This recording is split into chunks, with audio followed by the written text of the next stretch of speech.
824-5131. That's 800-824-5131. From the University of Alabama, this is Crimson Tide Today. It's a daily update on Bama sports and it's brought to you by Vector Security Champions Lane, the best pregame fan fest in college football. Visit championslane.com for updates throughout the season. Hello again, everybody. I'm Roger Hoover. On today's edition of Crimson Drive, driven by NASCAR, we'll be joined by Alabama wide receiver Jeremy Bernard. That's my guy, man. I love Grub. He's always intense. He's a very diligent guy. He hones in on the details. And so, I answer this question a lot. Like the system isn't really changing a whole lot, but like since he went to the NFL and came here, he's brought an offensive system here. So it's not so like it's not really like a college playbook to like the full extent. It's more it's all combined together. You know what I'm saying? So it gives us as an offense an opportunity to see how we're gonna conduct things on the next level and how things are ran. And then he's an aggressive OC, and he makes opportunity for the guys to make plays, and we have a lot of them. So I'll have more in a moment.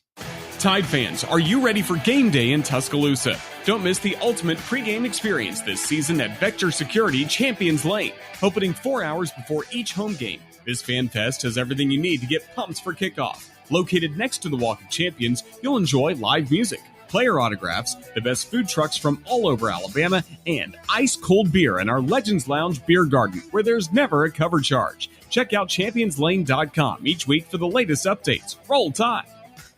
Join us this afternoon for Crimson Drive, driven by NASCAR, streaming live at 2 p.m. Central on all CTSN social media platforms at UA_CTSN. Crimson Tide Today is brought to you by Vector Security Champions Lane. Crimson Tide Today is a production of the Crimson Tide Sports Network from Learfield.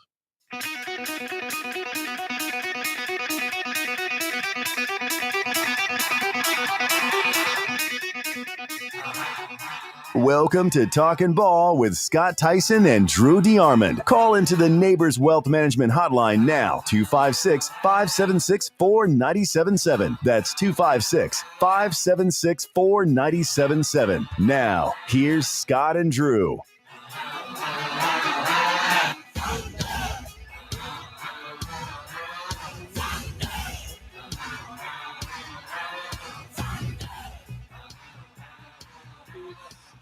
Ball 97.7 ESPN The Zone.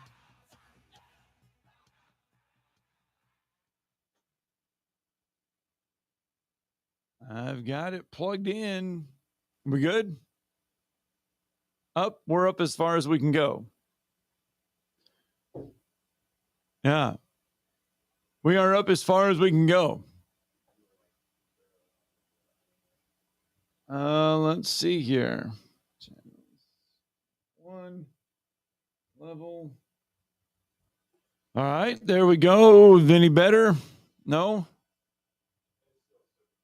All right, I tell you what, let's get a break in. We're going to redo this, repunt this, and figure it out. Technical difficulties, slow out of the gates this morning. We'll figure it out.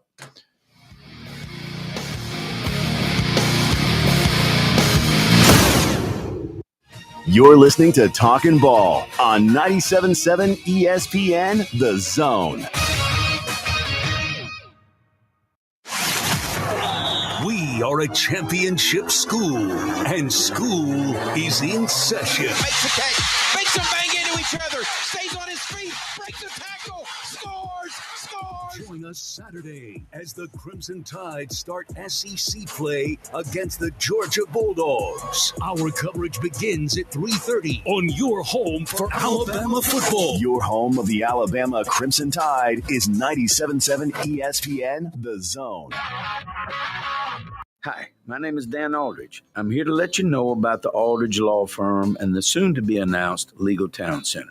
I've been practicing law in Alabama since 1984, and I also practice in Tennessee. And I'm from North Alabama, and I'm here to represent you and take care of your legal needs. For many of us, hiring an attorney is not high on the priority list and maybe a little scary.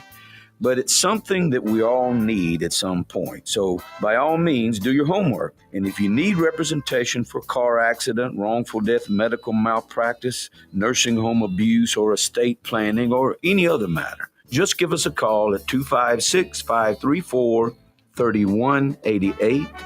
And you can email me at Dan, that is Dan at danaldridgelaw.com. Dan at danaldridgelaw.com. God bless America. No representation is made that the quality of legal services to be performed is greater than the quality of legal services performed by other lawyers. There we go. All fixed, all better. Now we're back and now we're live. Now we're off and running. It's Talking Ball 97.7 ESPN, The Zone. Good friends, Talent, Heating and Air, helping us jumpstart this Tuesday morning. Don't forget, you can get your tune-up right now for $49. We say it every day, but we want you to get it done because you need to ask them about the TVA rebate for $50. You do that, you get the TVA rebate, you pay the $49, you make $1. We're helping you make $1 with Talent Heating and Air. Just a little bit of stuff going on. Give them a call, 256-503-4490. It's Talent Heating and Air. You can also find them online at talenthvac.com. 256-576-4977. That's the number to the phone lines. You can reach out to us this morning. And we start you off with the big news that happened yesterday around college basketball. And that is after guiding the team to 2 Final Fours, 6 NCAA tournament appearances, 3 regular season titles, 2 SEC tournament championships. This was the message we got yesterday. It's time.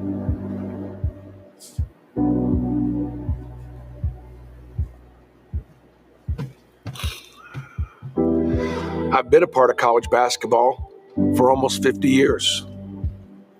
And the truth is, it's time.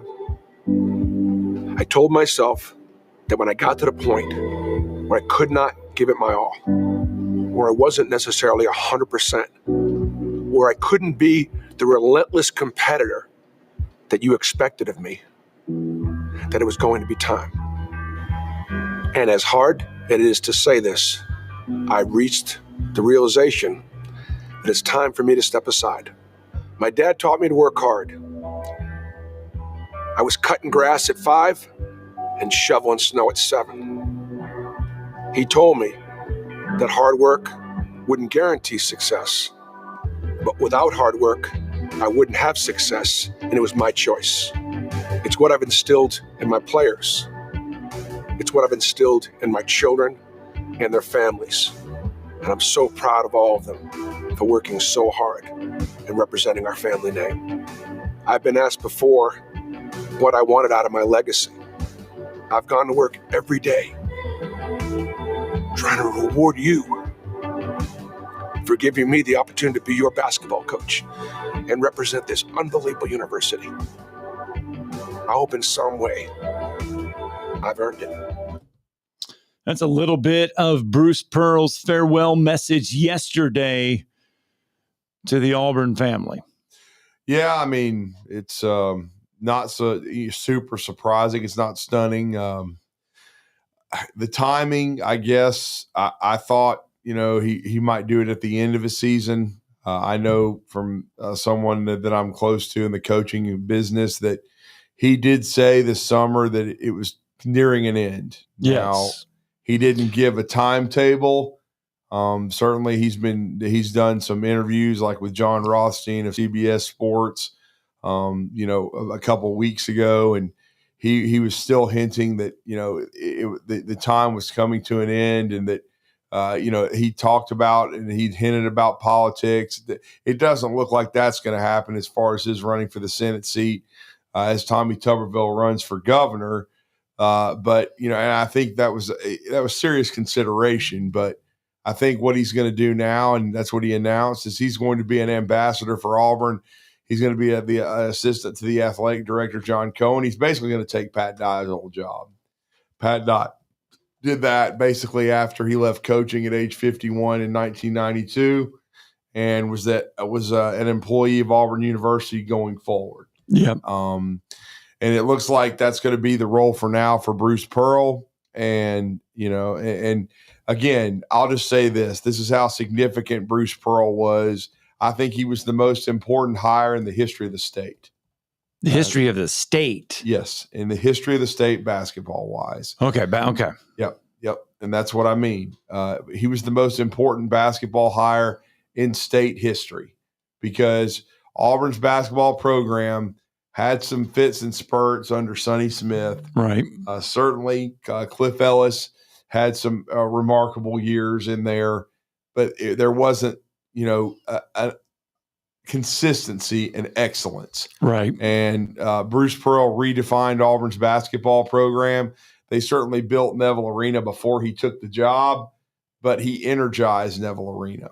He used that facility and his moxie and his ability as a basketball coach. He revived the Tennessee program before running into some issues off the floor with the NCAA, but the NCAA is just full of crap as any organization. Well, we've learned that out. Yeah. Come on, get screwing. and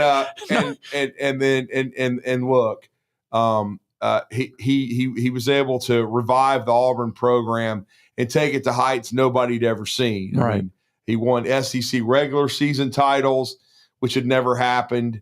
He'd won an SEC tournament, which hadn't happened since 1985 under Sonny Smith, that ironically saved his job for a few years. So he just did things that were unprecedented. And then the two Final Four runs, 2019 and then last year.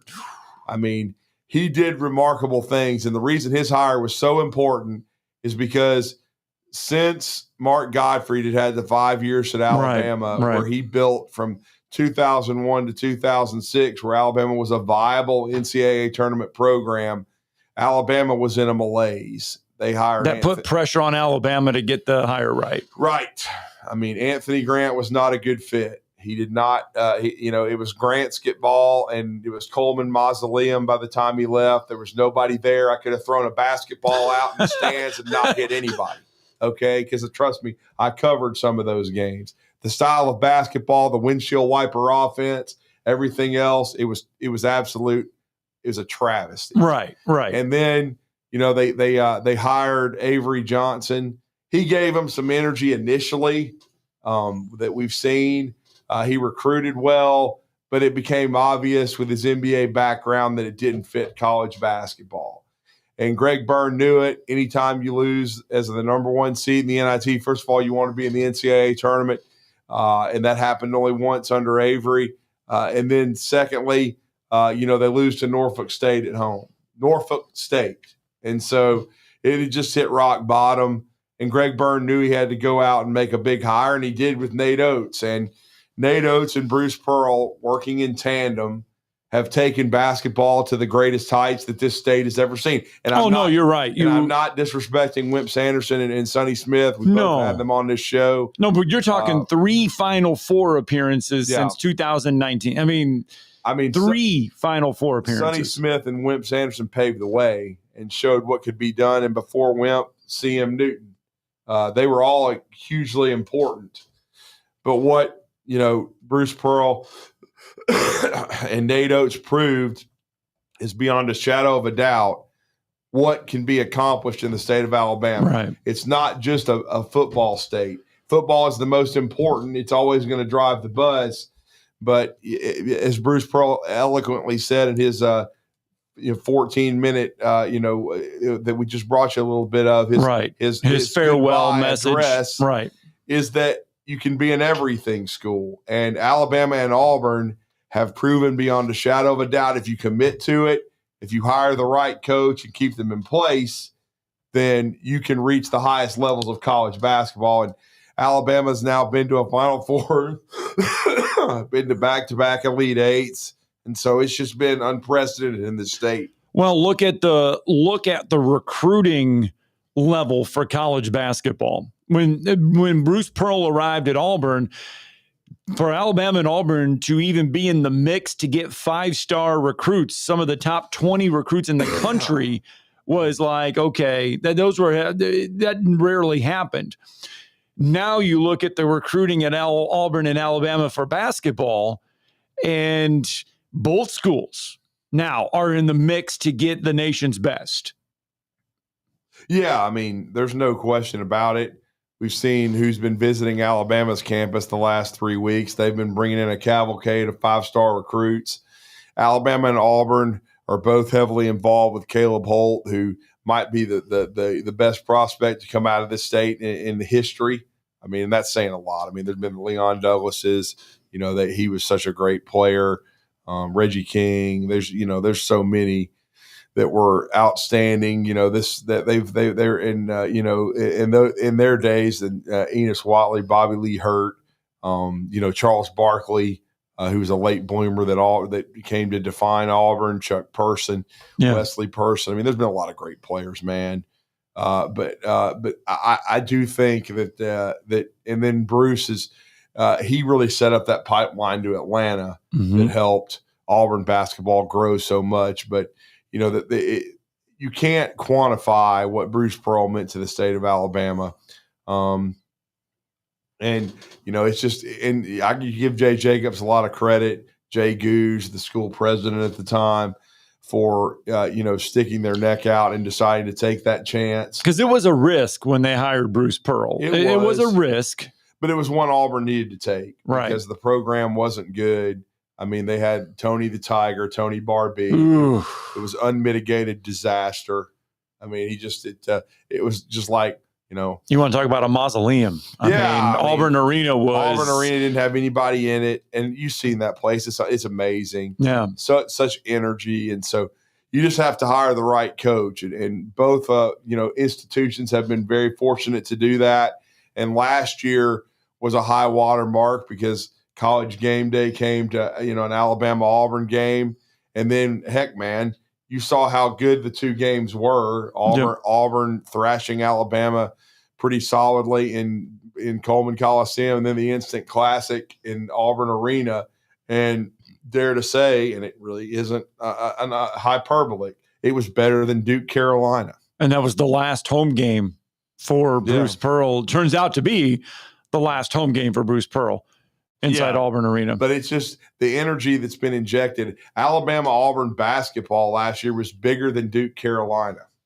And that's credit to Bruce Pearl for starting it and Nate Oates for bringing up the end of Alabama. And we'll see if they can continue that, because both of them are blue bloods. I'm talking about Duke, North Carolina. We all understand that. But you're just seeing how much basketball has grown in the state. And, I'll just say this.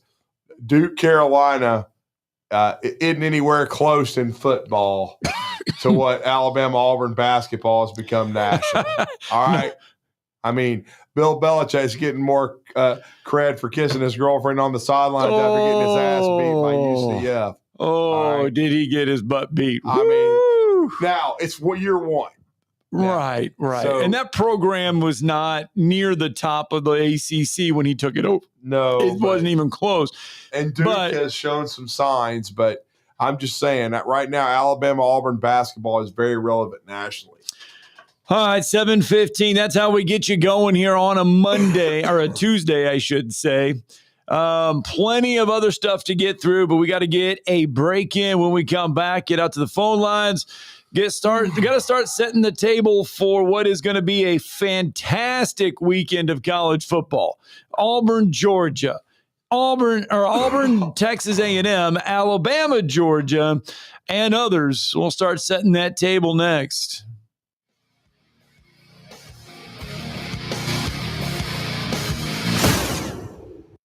You're listening to Talkin' Ball on 97.7 ESPN, The Zone. Your Fox 54 weather. I'm Chief Meteorologist Jordan Dressman. We should be dry as we head into the overnight, early into your Wednesday morning. Temperatures dropping into the lower 70s. A mostly cloudy to overcast sky Wednesday afternoon. Temperatures climbing into the mid and upper 80s. And again, we're talking about the opportunity for some scattered showers and thunderstorms, some of which could be on the stronger end of the spectrum, bringing some heavy rain and some gusty winds. We drop into the upper 60s as we head into the overnight. Your Fox 54 weather, only on 97.7 ESPN The Zone. By now, you know about Eagle Masonry and Insulation, and maybe you know that Eagle also does landscaping and dirt work. But how about after paint work? Shower doors, shelving, and mirrors, all taken care of by Eagle, the same Eagle that takes care of all your masonry, insulation, and landscaping needs. Eagle brings the same level of expertise to all these disciplines, and they're ready to provide you with a free quote. The website is the same, insulatewitheagle.com, as is the phone number, 256-755-1556. Give them a call and see what Eagle can do for you. Eagle saves you time. Eagle saves you money. Since 1983, Berkshire Hathaway Rise Real Estate's Ann Adams has been your local go-to real estate expert in the area. As a buyer, you can trust Ann's in-depth knowledge of the local housing market to narrow available properties down to those you'll be interested in, saving you time when shopping for a new home. When you're ready to sell, Ann's expert negotiation skills will ensure you get a fair price and hassle-free experience. Call Ann Adams today at 256-337-2625 or email annadamsrise@gmail.com. From heirloom diamonds to contemporary jewels, Loring & Company is the place to find something truly special. Whether shopping for a diamond ring for that once-in-a-lifetime occasion or marking a milestone birthday or personal achievement with a Rolex watch, you'll find just the thing in our edit of the world's most sought-after brands, including David Yurman, Roberto Coin, Marco Bicego, and Fopay. Expect a treasure trove of the world's most unique, even breathtaking earrings, rings, necklaces, and bracelets, making choosing just one piece a challenge in itself. Loring & Company Jewelers on Airport Road. The new Cheeseburger Bobby's on Carl T. Jones Drive in South Huntsville is focused on serving great food prepared with the absolute freshest ingredients, featuring classic hamburgers and cheeseburgers with lots of specialty options, chicken and hot dogs, even turkey burgers and veggie burgers, along with fresh cut fries, onion rings, or coleslaw. Always fresh, never frozen, except for the frozen custard. See all the delicious options at Cheeseburger Bobby's for yourself. Check out the menu and more at cheeseburgerbobbies.com. Have you ever turned your back on God? Have you ever absolutely known the right thing to do and just turned around and walked away in disobedience? I know that I have. Aren't we thankful for our great and merciful God who loves us and forgives us and remembers our sin no more? I'm so thankful that his mercies are fresh every day. I need that, and I suspect you do too. Hey, I'm John Dees, pastor of Cross Point Church, and if you're looking for a church home, come see us. We're smack dab across the street from the YMCA in Madison, and check us out at cpcfamily.org. Hey folks, this is Arthur Seaton, managing partner at University Kia, proudly saying Roll Tide and War Eagle. Stop into University Kia today and shop one of the area's largest selection of new Kias, including Fortes, Seltos, Telluride, and Popular Carnival, and fully electric EV6. View all the great specials at universitykia.com and get pre-approved in minutes so you can drive home your new Kia you really want, because we want to see you in a University Kia. Your customers deserve the best, and so do you. You invest in your customers with your heart, soul, and skill. Well, it's time to invest in yourself with the next generation Cat 255 compact track loader from Thompson Tractor. After all, those who give their best deserve the best, and this machine has it all. With features that include a more powerful engine, tri-axle truck loading capabilities, a spacious cab, and a smooth ride for all-day comfort. Best of all, now Thompson Tractor is making that investment even better with our Workhorse Special. Get 0% financing for 36 months on the purchase of a new Cat 255 compact track loader that comes with a 3-year warranty. You also get a 74-inch bucket and 1,000-hour filter kit. Due to popular demand, this offer is extended through September 30th. Visit ThompsonTractor.com for details. Thompson Tractor, we're here for you. It just works. Picture this. You're at home doing whatever it is you do. Then, pow! The power goes out. Then what? Well, at my house, life goes on. We have a Generac automatic home standby generator from Current Electrical and Generator Services. For your home security and peace of mind, get a free personal consultation on how a Generac automatic home standby generator can protect you. Current Electrical and Generator Services. Call or visit us on the web at HuntsvilleGenerators.com. You've got the power.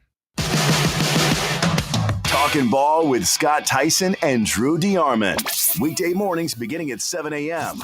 Only on 97.7 ESPN The Zone.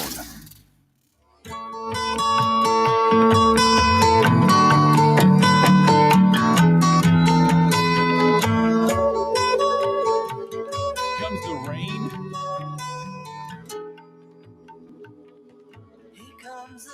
Okay, here comes the sun. Thank you. Rain. We need the sun. We do need it. I tell you what, during that break, we were just kind of laminating over some of the college football schedule for Saturday. And I tell you what, there are several Saturdays throughout the college football season that you sit there and you say, starting at 11 o'clock and then going all the way until maybe 10:30, 11, it is must-watch TV. I think this Saturday is one of those Saturdays because starting at 11 a.m., you get Arkansas, Notre Dame. That leads into LSU, Ole Miss at 2:30, Auburn, Texas A&M at 2:30, Tennessee, Mississippi State at 3:15. You got Oregon, Penn State at 6:30, Alabama, Georgia at 6:30. I mean, that's like you're going to need multiple screens. Yeah, to watch this coming Saturday. I mean, it's good stuff. You're going to need multiple TVs. Something. All right, let's get out to the phone lines. Wolverine Dan is with us. Good morning, sir. What's up, Dan? Well, gentlemen, Scott, set the table. I got to push the plate away. My cup is running over. That's right. The Monday night game last night. Yeah. Come on. I love this station. I love you guys, man. But, I really got to fight to get any love in this town. I understand I'm not in Michigan. I get it. But you know what? I got to give you some stats that are pretty impressive, okay? We were 3 for 3 on fourth down conversion, which some of those I really probably at the time wanted him to kick the field goal. So I think one of these days, guys, it's going to bite us in the butt, but it already has in the past, but he's aggressive and it works sometimes. And it worked last night. Yeah, David Brown was great. David Montgomery was good, over 150 yards rushing, pair of touchdowns. For 225 as a team. They sacked Lamar Jackson 7 times. They controlled the line of scrimmage. Yeah, what impresses me, the yardage was great. It was 426 to 318. We averaged about almost 7 yards a play, which is pretty impressive in the NFL. A couple of things also is the 2 90-plus yard drives. That's really that's a confidence booster, especially at their place on a Monday night. There was a lot of pressure there. And the sacks, you're talking 7 sacks to 0 sacks for the Ravens. And, we got a guy that we took off the practice squad, Ali Quinn Mohammed, had a game. They gave him the game ball. And he's, I think, early 30s. And, wouldn't that be great for us to have this guy come off the practice squad, which he did. He played a phenomenal game. If he can keep that up with Hutchinson on the other side, fellas, last year we were good. The injuries got us. And every team in the NFL has injuries. It's just a violent game. It's a car crash every play. We all understand that. But if we can stay healthy with the team we have here, Scott and Drew, I think we could go to the Super Bowl. What do you think? Well, they're going to be in the mix. Certainly, it looked like they had a great chance to break through last year. But just like with Buffalo, sometimes it takes a time to get it lined up. Buffalo hasn't been back since the 4-year run in a row, since the Jim Kelly era. But they look like they've got a great shot. I still think the Ravens are probably one of the top 5 or 6 teams in the NFL. But that was a great road win for Detroit. It certainly put the Green Bay, performance in the rearview mirror. They certainly put that in the past. And I thought Goff was really good. I thought Detroit's defense, they struggled a little bit at times, but, Baltimore's got a lot of talent, but they forced turnovers when they had to. And I just felt like they earned the win. They went out there, they were aggressive. They ran the football, they controlled the line of scrimmage.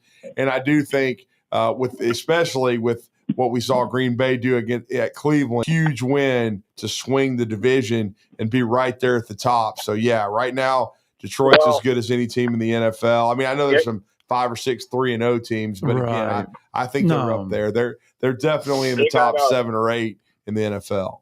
Detroit's got Cleveland left, and he's right now next game, and then Bengals is the one I'm going to, and then I think there's a bye after that. But then they get. I think they're at Kansas City.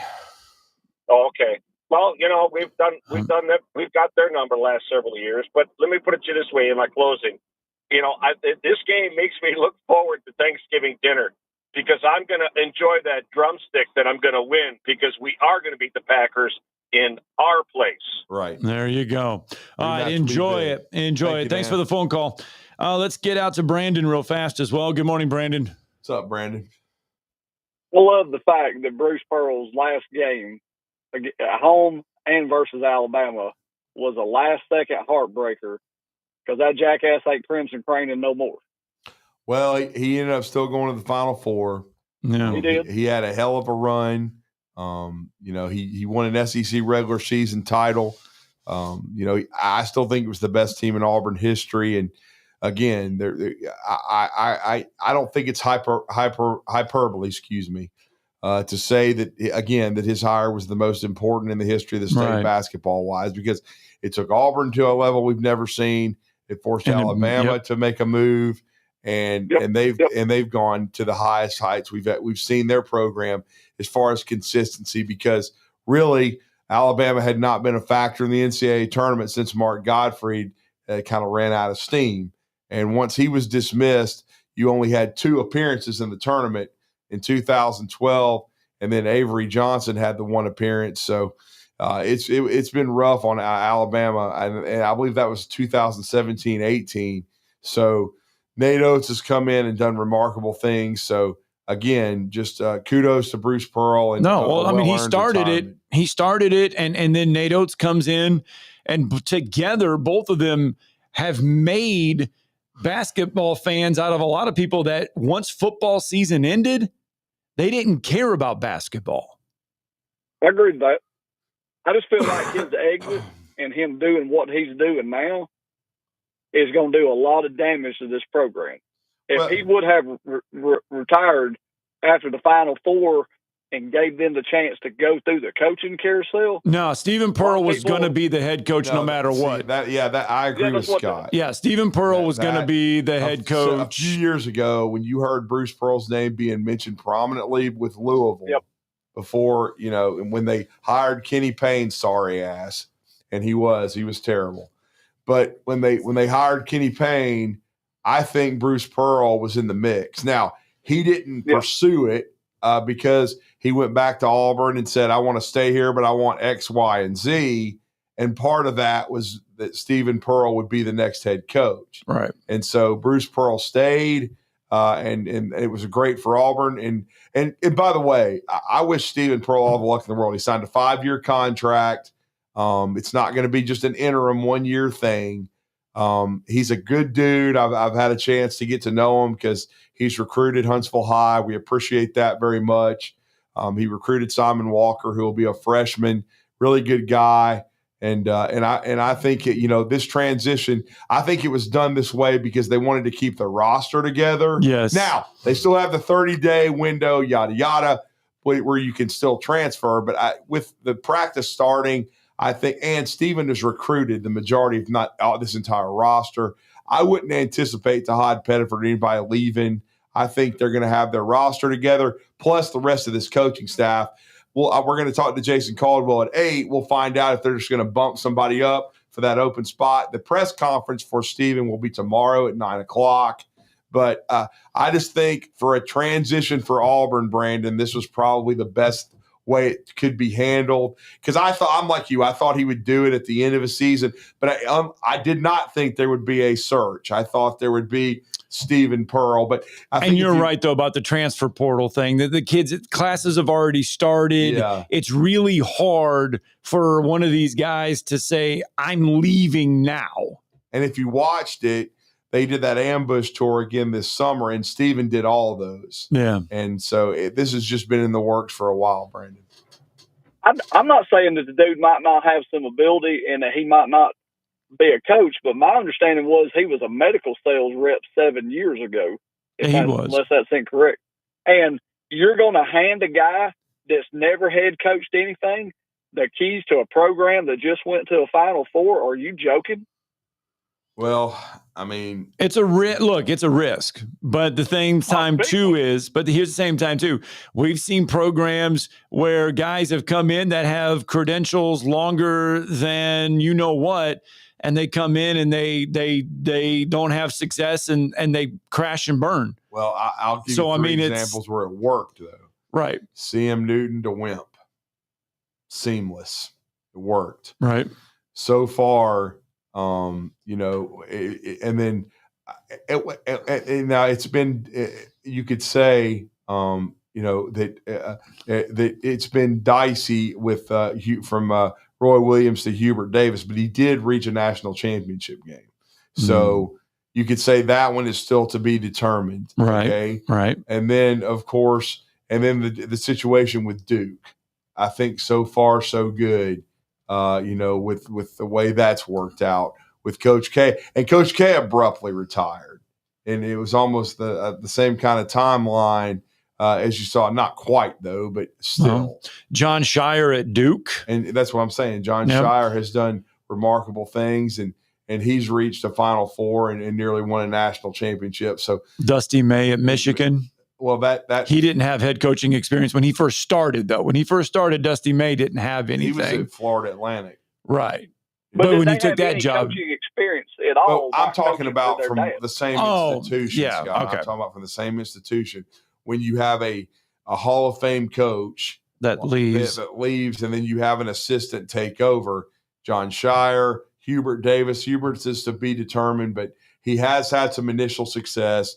But Wimp had a lot of success, and then John Shire's had a lot of success. So that's what we're kind of equating it to. So it can work, no question about it. And then Mark Few at Gonzaga. And so that's another. As a matter of fact, he kind of took it to another level. And so that's those are some situations where you can say it worked. Well, I'm just glad we didn't end up with Nick Saban's son as our next head coach. So roll tide. Let's get B Rich in real fast. Good morning, B Rich. What's up, fellas? What's going on, man? Hey, does anybody eat up these cheesy videos more than Auburn Nation?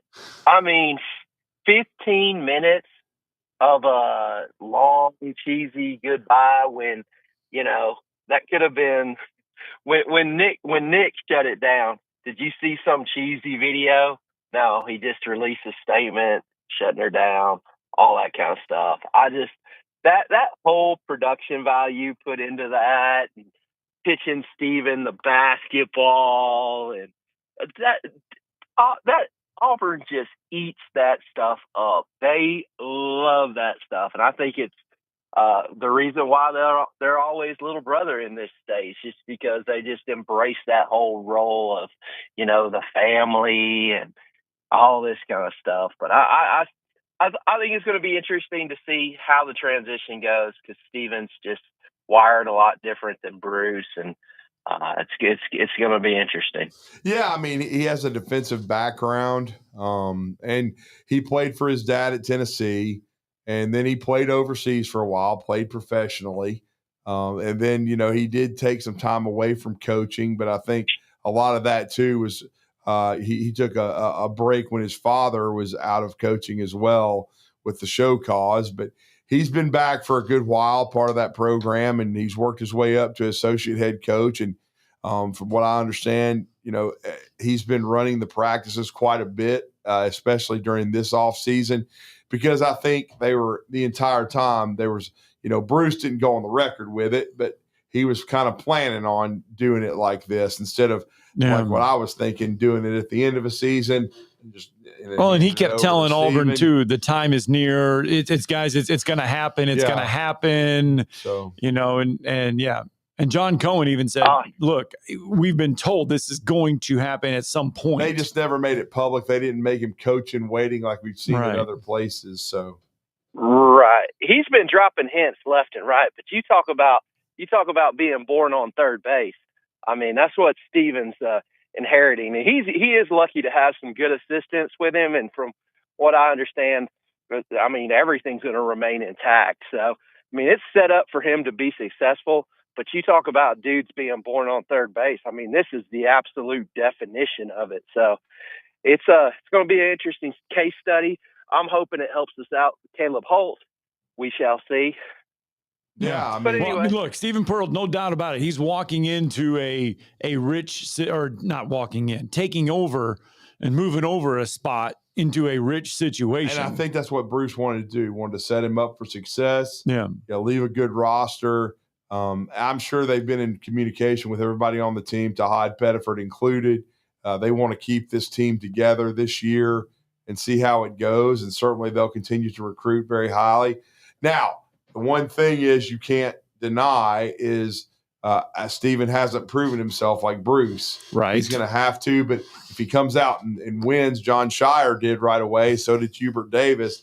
Now, Hubert has hit – he's had a couple of years now where it hadn't been great, and this is a big year for him. But he has had a lot of success the first year. John Shire had a lot of success last year for Duke and has kept them consistently in the tournament. We just talked about Dan Monson leaving and Mark Few taking over. Right. So this can work. So it's going to be interesting. Now, sometimes it doesn't work. And so does it help that you can say that he's done a lot of the recruiting? Because remember when Hubert took over, it was like, oh, this is all Roy Williams' guys. This is everything Roy did. All these are Bruce's guys, but he helped recruit that North Carolina roster, and certainly, and was handpicked by Roy. So this is the same situation with Steven. But like Richie's saying, be rich. He's, it's a lot of pressure though. You got to win right away.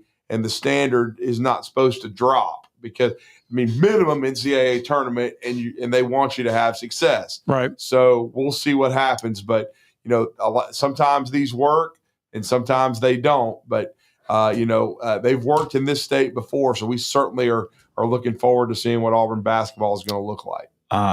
All right, fellas, war chicken. All right, Thank thanks, you, sir. We do have to. I know Bama beat us one, but we got to get a break in. We got to get one in because when we come back, Brad Logan's got to join the show, so we can talk a little Ole Miss football. Let's get one in real fast. It's Talking Ball 97.7 ESPN The Zone.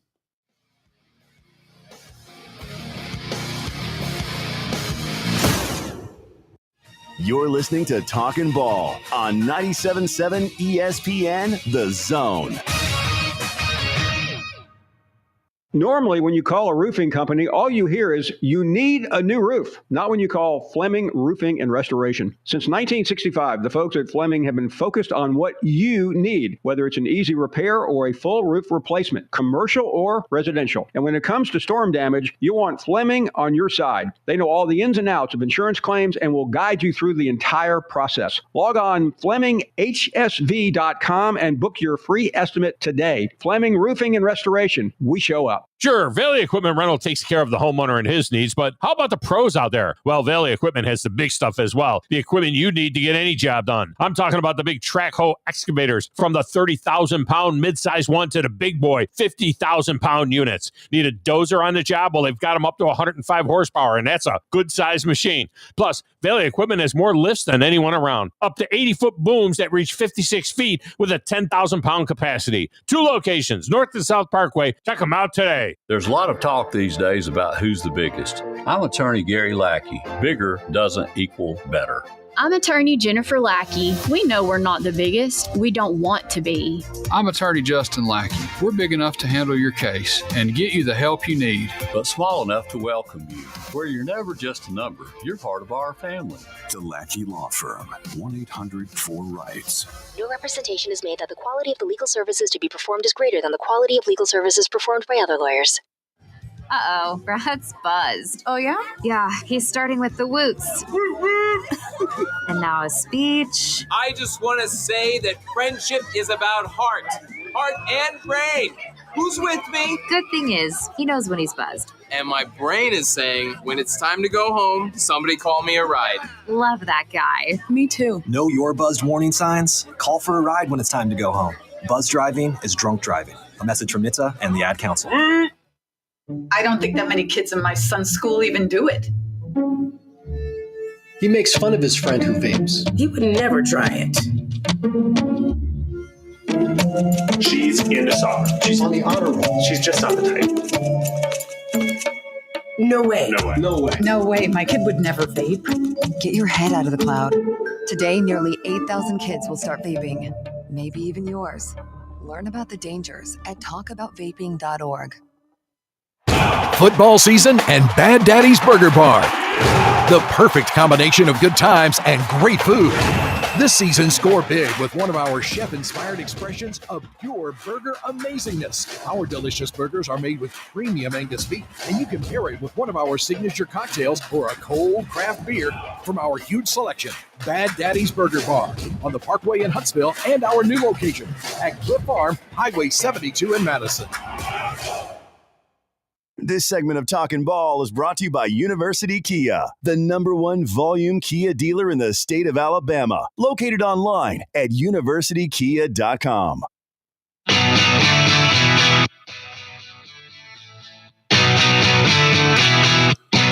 welcome back. Talking Ball 97.7 ESPN, The Zone coming up here in just a minute or so.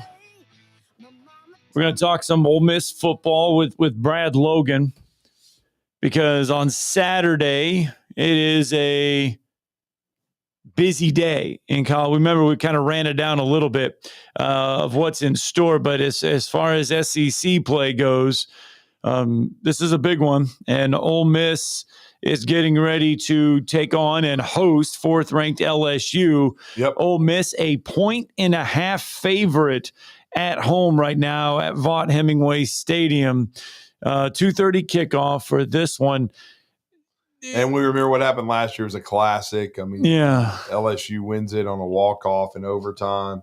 So it's going to be really interesting to see what happens with this ball game. It's a big rivalry. It's a historic one. It's under the radar because it's not an in-state deal, and with Alabama LSU, what it meant to college football the last basically close to 20 years, even when Saban was at LSU playing Alabama, but especially when he came to the Crimson Tide for 17 seasons, it defined a lot of things. But Ole Miss's resurgence under Lane Kiffin, this is a huge rivalry, and it's a huge opportunity for the Rebels. Would you rather see Austin Simmons at quarterback? No. On this one? Still, even for this LSU game? No. Okay. All right. If Lane does that, he's back to brain farting and he's burning the popcorn. Okay. I mean, I was just wondering. I mean,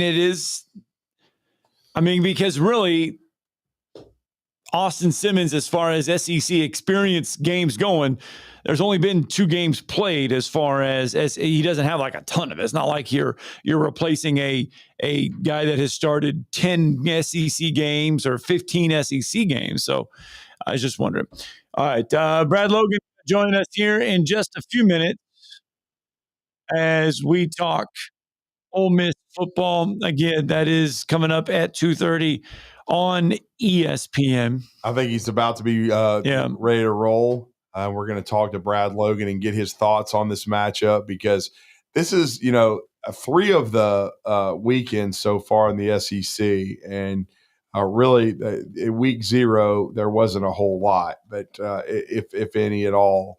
But starting with, August the 31st, we've had, and then, 3 of the weekends coming in, with this one coming up at the end of September, 3 of the 4 in September. Because, again, I consider August 31st basically September. Right. But they've been tremendous late. And this is another great one coming up. This will be the 3rd. And this is why the SEC is so much better than all these other Bush leagues, because there's just so much better football. It doesn't put you to sleep. And week in and week out, it means more. And the depth is just being readily apparent in the SEC. Yes. And we are going to go now out to the Neighbors Wealth Management Hotline. He's locked on with us here on our video feed.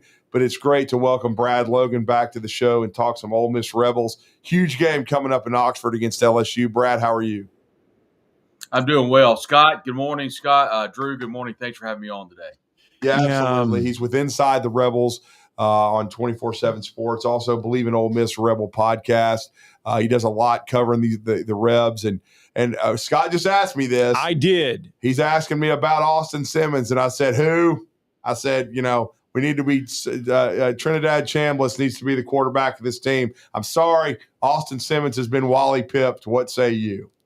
Well, I think right now I'm kind of leaning with Scott. I mean, I think it's going to be Austin Simmons' team until he loses that. We'll see what happens. I do think that Trinidad Chambliss will start Saturday because Lane Kiffin was non-committal yesterday in the media availability. When asked, he said that Austin Simmons is our starting quarterback if he's 100%. Right. So obviously we don't know. We'll learn more at the media call maybe on Wednesday, tomorrow, and then we'll see when the media availability report comes out. But Trinidad Chambliss has been really good, as you guys have seen, and he's been a lot better than we thought he would be, playing in Division II, winning the national championship at Fair State. You guys know all too well Division II football is much better than people think. Now, I'm not saying that Fair State is the next Vanderbilt or the next Ohio State, but what he did was had some really good competition. He's got a lot of dog in him, if you will. He'll put his head down. He's made really good decisions with the football, and Lane has made mention a couple times in postgame about how much he's appreciated Trinidad Chambliss protecting the football. That's one thing that Austin Simmons has struggled with. 2 interceptions against Georgia State and, of course, 2 picks against Kentucky. And it hasn't looked great when he's been in there. And quite frankly, I don't think Austin Simmons has had very meaningful, significant snaps since last year against Georgia. His snaps have been against Georgia State and then in Kentucky. And both those games were well in hand for Ole Miss at the time. Obviously, he made those mistakes against Kentucky, but Ole Miss would eventually win that game. I want to see Austin Simmons with the lights on, right, when they're bright, with the crowd pumped and juiced against an LSU, against a Georgia, against an Oklahoma. And we'll be able to see that down the road. But right now, I don't think there's an issue. There's not a quarterback controversy, but it can be. Right. And we'll see what happens this week against. But I do think it's Trinidad Chambliss this week, and I do think it's Austin Simmons' team right now. So if Austin is healthy enough to go, because I tell you what, when I watched him in that Arkansas game, he could barely walk. Yeah. And I don't know how much better he is now, but if he does start, let's say Austin Simmons starts because he's healthy enough to go. Is this a case where he's just constantly going to be looking over his shoulder though? And if Lane doesn't feel the offense is moving fast enough or productive enough, that Chambliss is quick to come in there for a series or two. Well, we've seen this play out before, Scott. If you remember last year against Georgia, when Austin Simmons played, he was the Trinidad Chambliss somewhat last year when Jackson Dart was injured. And when Jackson Dart came out of the game, Austin Simmons came in. He looked like $1 million, and everyone was kind of looking around thinking, okay, do you stay with the hot hand? Yeah. Lane Kiffin did not. He put Jackson Dart back in the game, and, of course, the rest is history. I think there's a lot of that at play right now with Lane Kiffin. You've got a quarterback that you've invested heavily in. This is the future of their program, at least what everybody thought. So I don't think we'll see Lane have a very quick trigger with Austin Simmons, depending on how it would work. In that scenario, Scott, if he played, he started against LSU and struggled, do I think the leash would be a little bit tighter? Yeah, I do. But I also believe Lane Kiffin's going to give Austin Simmons an opportunity to succeed. And I think he is the starting quarterback right now. I don't know if he starts on Saturday, but I do think he's the starting quarterback if he's healthy.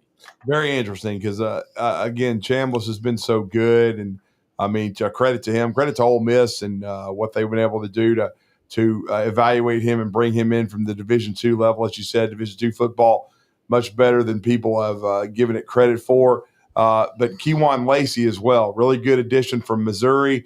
Mizzou certainly countered with Ahmad Hardy, and their running game isn't suffering, but Lacey has been a really nice addition. He's been a really nice addition. And for folks that are watching or listening or not familiar with Kewan Lacey, he actually committed to Ole Miss as a senior in high school and elected to go to Missouri at the last minute. And it was funny, you know, we asked Lane Kiffin about that. He said, that's a perfect example of why you stay in contact with a young man, or you don't burn any bridges when they go to another school. Let me say that. And so obviously Ole Miss didn't burn that bridge. he comes back, and he is a huge component of this offense. And in many ways, he doesn't really pop out of the stats against Arkansas, but what you don't see is how well he picks up linebackers, how well he picks up corner blitzes. And he is an incredible blocking running back. That's something Ole Miss really struggled with over the last couple of years, even dating back to Quinshon Judkins, is blocking. And so being able to see him step up in the hole, and I'm not telling you he just blocks them. I mean, he pancakes linebackers. So that is a very welcome sight.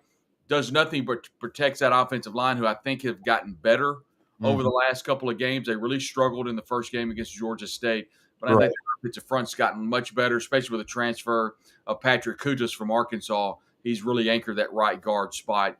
And we saw Diego Pounds was either the or the offensive lineman of the week a couple of weeks ago. So that says a lot about how that offensive line is kind of molded. But Kawan Lacey, not a ton of yards last week. But what's really interesting with him is when he gets hit, whether it be in the hole or outside, he always falls forward. He always gets that extra yard or two, and he has been a huge asset to this Ole Miss offense. LSU Ole Miss, the last two games in 24 overtime, 23 it comes down to the final play of the game. The last 2 years, this game has kept everybody in their seats until the end. It's very similar to the Ole Miss Arkansas game. Ole Miss Arkansas was a little bit of an anomaly maybe last year when Ole Miss just boat raced Arkansas. But that game has been so close over the last 10 years or so. In this LSU game, over the last couple of years, and I think LSU's got a pretty wide margin. You look at the overall programs, and I think LSU obviously has a more successful overall program.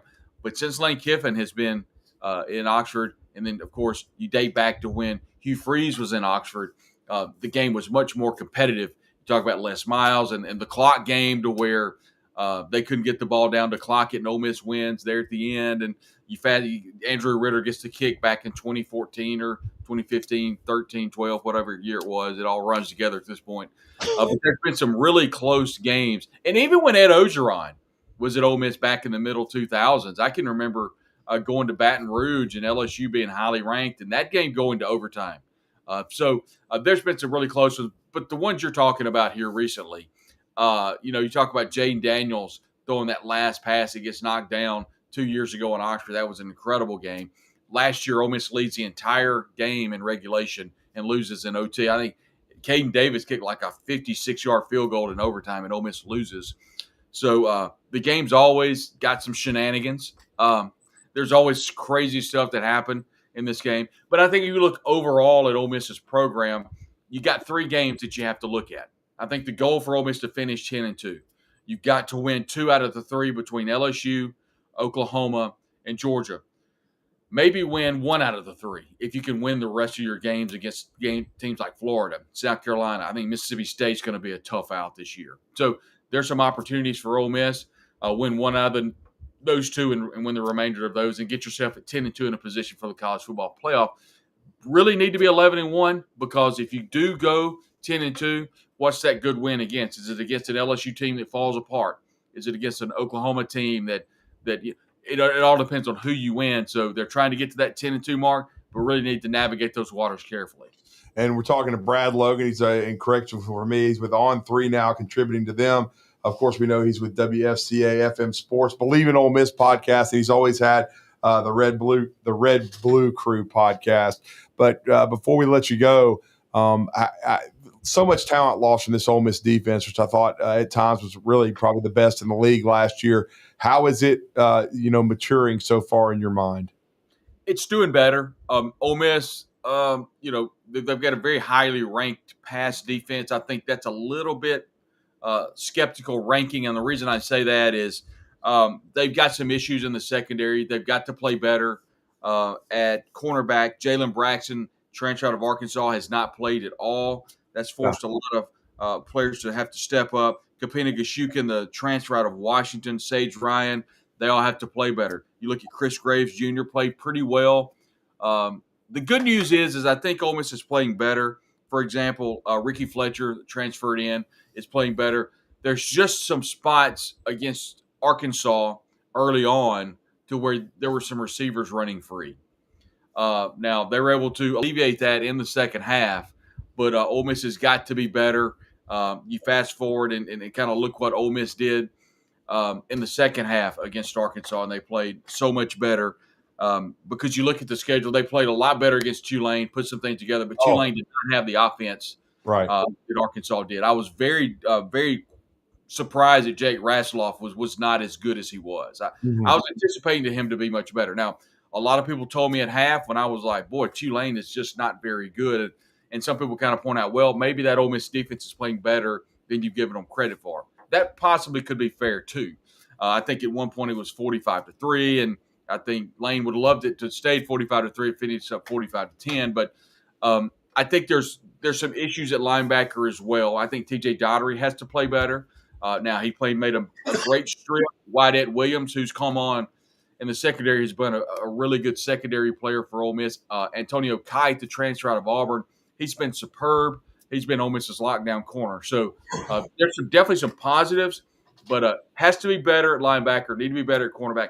Defensive line's been really good. You look at what Ole Miss has been able to do with Deshaun Womack at defensive tackle. Xavier Harris has been unblockable at defensive tackle. So the defensive line's been really good. Cam Franklin's come on and played well. But yeah, some question marks in that secondary, and we'll see soon enough with Garrett Nussmeier, who's going to be more of a pocket passer. We saw him kind of tuck it and run a little bit late in the game last year, but he's more of a pocket passer. And if Ole Miss has got to shore that secondary up if they're going to win on Saturday. Great stuff, Good Brad. stuff. We appreciate it, man. Thank you for the time, and I know it's a busy schedule. Always. Thanks, gentlemen. All right, Brad Logan, kind enough to join us. Hour 2, going to start next. Talking Ball, 97.7 ESPN The Zone. This is Brent Musburger's VSiN Action Update on 97.7 ESPN The Zone. Drivers who switch to Progressive have an annual savings of nearly $750. Progressive.com. Atlanta Braves are the midst of their longest winning streak since 2023. They have won 9 straight games. They're a $1.99 favorite today against the Nationals at Truist Park. 9 flat the total. Nationals plus 162 on the money line. Texas A&M laying 7 at Kyle Field against Auburn Saturday, 51.5 the total. Alabama 3-point dog at Georgia, 52.5 at Sanford Stadium in Athens. Southern Miss laying 4 at home at Jacksonville State. It's North Texas, 12.5-point home favorites against South Alabama. Falcons Sunday, 3-point dogs against the Commanders at Mercedes-Benz Stadium, 45.5 the total. For more, go to VSIN.com. Mike Sennett, 97.7 ESPN The Zone. WZZN, Union Grove, Huntsville, Alabama. 97.7 ESPN The Zone. SportsMed is the official team physicians of the Rocket City Trash Pandas. And if the pros trust SportsMed, you can too. SportsMed provides every service you might need for complete orthopedic care, specializing in orthopedic surgery, sports medicine, joint replacement, spine surgery, neurosurgery, and podiatry. And they offer their own brace shop, in-house full-body MRI, physical therapy, walk-in clinic, and so much more. 4 locations and on the web at sportsmedalabama.com. This hour brought to you by SportsMed Orthopedic and Spine Center. Online at sportsmedalabama.com.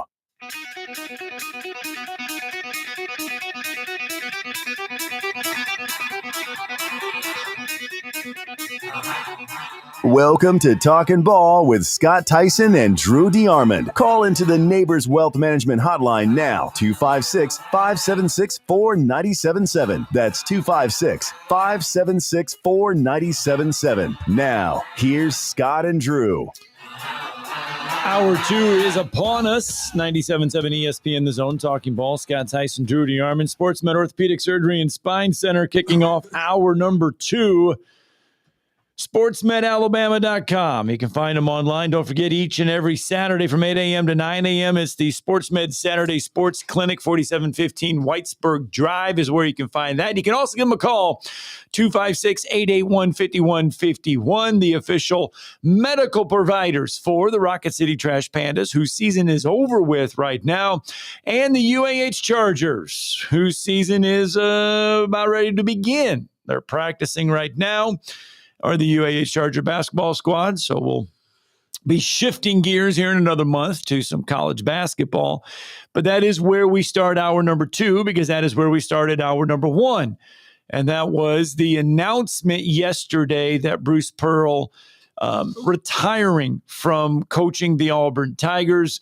Not a surprise that he's stepping away. The timing of when it happened may be a surprise, but the actual announcement, not a surprise, because we've been kind of expecting this, just didn't know exactly when. No, I mean, he had been hinting strongly, and I was blessed to be a part of the Auburn team camp this summer. And, it just felt different because I've been to it before, and it's very, very well run, by the way. I mean, even with Chad Pruitt moving on, it was still extremely well run. But you would always see a lot of Bruce Pearl around.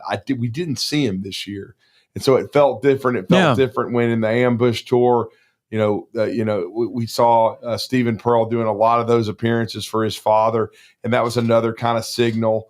But still, when the news comes, it is kind of like it takes the air out of you because, again, you don't want to see a guy that meant so much to our state retiring. But like he said, it was time. We knew he was very transparent in the fact that he knew that his time was coming to an end. And now they're trying to have a smooth transition. And again, we've seen this happen in our state before. Yes. At Alabama with CM Newton and Wimp Sanderson, and it was just seamless. Could this be the same thing happening with Auburn basketball? We certainly are going to find out, and we're going to talk to our next guest who I have so much respect for. 27 years covering the Auburn Tigers for Auburn Undercover, part of 24/7 Sports, and he was front and center there. They had a football media day with as far as with the media opportunity with Hugh Freeze, but then this happens, and it took up a lot of time, so it's been a little crazy. But Jason Caldwell is joining us. Jason, good morning. Good morning, guys. How are y'all? Good morning, Jason. And Jason, I said this to start the show, and I started processing it and getting ready for how I was going to handle it when I found out that Bruce Pearl had stepped away from coaching. But I mean this in all sincerity. I think Bruce Pearl's hire is the biggest in the history of this state basketball-wise. And the reason I say that is because of what he meant to Auburn basketball, what he took him to, and then what he forced Alabama to do, which was Bruce Pearl was Auburn basketball was ascending and continued to and still is. And Alabama had to make a move and go get a Nate Oates because if not, you're getting left behind. And now we've never seen college basketball be stronger in our state because of Bruce Pearl. Yeah, no, I completely agree. And I don't know that it's just Alabama. I don't know that the rest of the league didn't do it because I think when people said, well, if Auburn can do that, right? Well, why not? And so I think you've seen now money, everything has impacted this league too. Mm-hmm. But I do think it showed other people. Now, we saw Mississippi State make a Final Four run, and we've seen other people go, hey, one off it. But to say, hey, look, they can consistently win at Auburn. Why can't we? I think it's changed a lot of people. There's no question, though, that it forced Alabama to respond and going, hey, look, we need to do something. And so, yeah, I think it was no question that it was the biggest hire. I mean, to me, it is very comparable to Coach Dye in hiring in football. Very comparable where you go, you had a program that had some moments. Auburn football, you were successful in under Suge. And in Nick Auburn basketball, you went, well, you had some teams. Yeah. And you had some players. But the basketball program itself, you went like the consistency wasn't there. How do we get there? And to be quite honest, we talked about this last night on our live podcast. So as somebody who grew up in this state, listened to games on the radio with Jim Fife calling and doing those things. If you had told me that Auburn made one Final Four, I was like, you're out of your mind. Tell me that Auburn makes two Final Fours and wins, 5 SEC championships in a 9-year span or something like that. I'm like, there's no chance that will never happen. And it did. Yeah, and then how feared Auburn Arena is because now the arena was built before Bruce got there, which was a very good move by Auburn. It helped attract Bruce Pearl, but Bruce Pearl injected the energy into the place, though. Yeah, no, I said, look, the biggest thing he did, and it's who he is as a person more than a coach, but like walks up to people. You can feel energy coming from him, and he sold the Auburn basketball program before it was an Auburn basketball program to sell. You couldn't sell it, but he did, and he got students coming, and in turn, that created home court advantage, which in turn shows recruits, hey, these people care. Yeah. So that was the most important thing he did, because you don't win in college basketball, in my opinion, without a true home court advantage. It's the sport that has the most impact. It impacts you in a football game, but nothing impacts like a home crowd in college basketball. It just doesn't. And when you have that, it creates an actual home court advantage 100%. And that started before they started winning, and it was a huge part of the success. I know people are going to question the timing because it's right on the heels of a new season beginning. It's like, why not during the summer? Why not after the Final Four run? But as Drew and I were talking about earlier in the show, it's kind of like in today's college athletics. I mean, classes have started. He announces this. The transfer portal window, yes, is open for everybody, but they're really, Jason, they really can't go anywhere right now. And a lot of these guys, Stephen Pearl recruited anyway. Yeah. Yeah, no, the timing, that's something Bruce Pearl will talk about. I'm sure he'll say, look, during the summer, it just felt like it wasn't, but I think he wanted to give it a chance. But I'm like Drew. I mean, we've been around. It's felt very different since the end of last season, whether it was the team camp, whether it was practices this summer, the ambush where it was Stephen Pearl instead of Bruce Pearl, or what it felt like this was trending in this direction the entire time. Didn't know if it would happen, but it sure felt like that Stephen Pearl was already running the show. And so I think that's a big part of this, is that he's been the guy for 2 or 3 years that has been heavily involved. So this feels more like Duke handing the reins to John Shire than it does Bruce Pearl handing the reins to his son. It feels like the same thing. Going, look, this is a young coach, doesn't have head coaching experience, but he's been the right-hand man for several years and knows exactly how everything works. It feels more like that than it does going, oh, he gave it to his son. Yeah. But you could say that if he was a 1-year assistant coach and he'd been selling insurance before. Right. But that's not the case.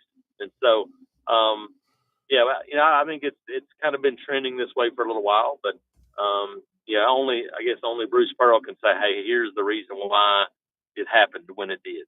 Well, I mean, it worked for CM Newton to go to Wimp Sanderson, so this could be another seamless thing, just like John Shire and Mike Krzyzewski. We've made some of those comparisons: Dan Monson, Mark Few, even to a degree, Roy Williams and Hubert Davis. Though Hubert's had a couple of rough ones, but this still seems like a chance to be much more the CM Wimp situation and John Shire and Coach K.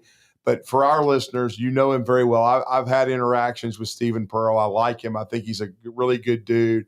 He recruited Simon Walker here at Huntsville High, so got a chance to be around him. But for the people that are listening, give us an idea of Stephen and the style that he'll bring. I would think schematically a lot of things wouldn't change, but just give us your thoughts on Stephen initially. And then second part of the question, what might they do with the open staff position?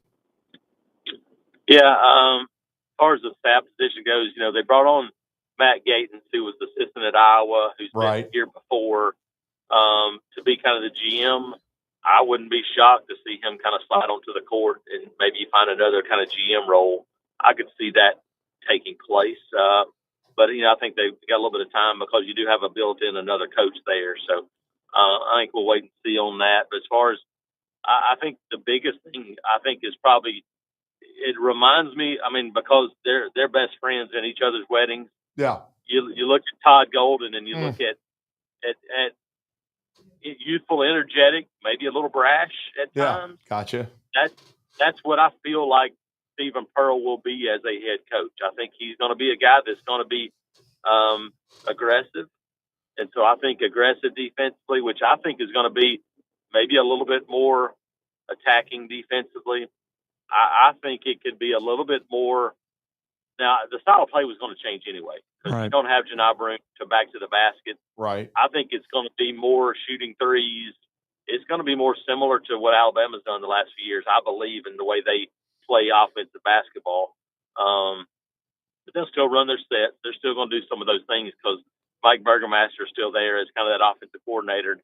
That's probably the thing that maybe gets lost about this the most in that a Bruce Pearl stepping away is that I've never been around a coach. I mean, football, you see it because you have to.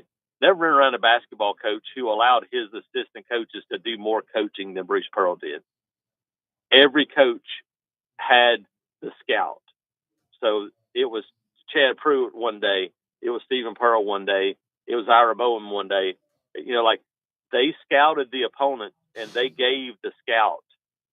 And then Bruce Pearl coached, but you had Stephen Pearl as the defensive coordinator and Mike Burgermaster as an offensive coordinator. He allowed these guys to go coach basketball. And I think that is what has prepared Stephen Pearl for this moment, is that he's had to do all those things. But he also has seen all these other coaches do all these things as well. So I think he knows, hey, look, I've got guys that can do this, and I don't have to do too much. I don't have to go run the whole show.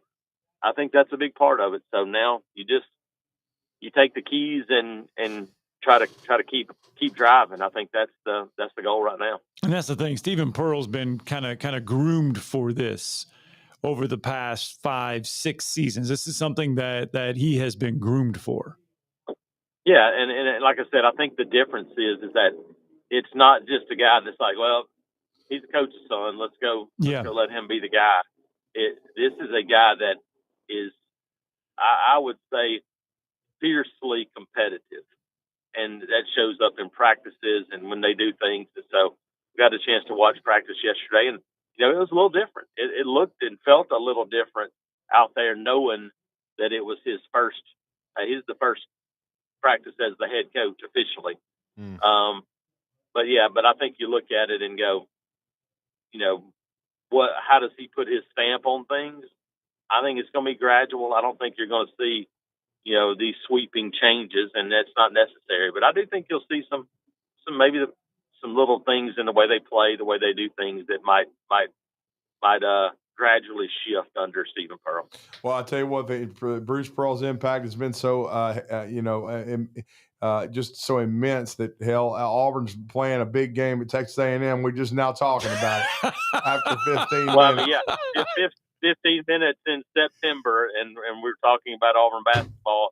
That's how. I mean, again, that would never have happened in this state before. Never. No, that's what I said. I said in the beginning. I said in the beginning of the first hour that Bruce Pearl and the combination, because of what Auburn forced Alabama to do in hiring Nate Oates to bring basketball up on the Alabama side, they both have made basketball popular with people that once football season ended didn't care about Alabama or Auburn or anything. They made them care about basketball again. Not only care about basketball, I would say there's a portion at both schools who probably care about basketball now more than they do football, and that never happened before. Wow. I think there's probably fans on both sides that go, hey, when's basketball season get here? And that has never been the case. Well, that certainly happened when Alabama laid an egg against Florida State. But I can tell you, I thought Auburn had much more to be positive and happy and pleased about than they did to be frustrated and they lost to Oklahoma. I thought they looked like a better football team than a year ago, certainly much more physical. And they were frustrated. The officiating was horrendous. We know that. Certainly, and they left opportunities on the field. But your thoughts post Oklahoma and headed to a very difficult situation and match up with Texas A&M. Yeah, no, I think the frustration probably came from just missed opportunities and mistakes because you left plays on the board that you could have and maybe should have made that allow you to win the football game even with everything else going on. And obviously, I'm sure everybody's talked ad nauseum about those things, and it's part of it. Sometimes you don't feel like you get breaks or not even breaks. Feel like you just they totally blow one, and but Auburn was still there. You still had opportunities, and whether it was kicking game mistakes with penalties or fielding a punt, bad snap, just those plays alone, and you go, and you probably win the football game. Right. Then you get a couple of breaks, but you miss a couple of open plays at wide receiver. One of those necessarily a miss, but you ended up scoring anyway after the underthrow a little bit on Cam Coleman from Eric Singleton, where he probably got hit a little early. Yeah. But so there were still opportunities that you had, even with everything else that went on. And it's just, and Oklahoma's a good team. Don't think they're a great team. I think that's a good team. Now, defensively, they're really good. But you're not going to win on the road and making as many mistakes as Auburn did Saturday. And you got to clean that up. But, Drew, we talked about it this summer, and Scott, I felt like this was a improved Auburn team. Yeah. You could see how more talented they are, and Saturday it showed up. And I think, look, they didn't even play close to perfect football, and had a chance to win on the road at a number 10 team. That's not possible the last 2 years. So that's where I think it's different, in that you're going to give yourself a chance to win. Yeah, and one of the most unusual ways that we've talked a lot about, well, the quarterback's got to get better. The offensive line needs to, become a little bit more physical.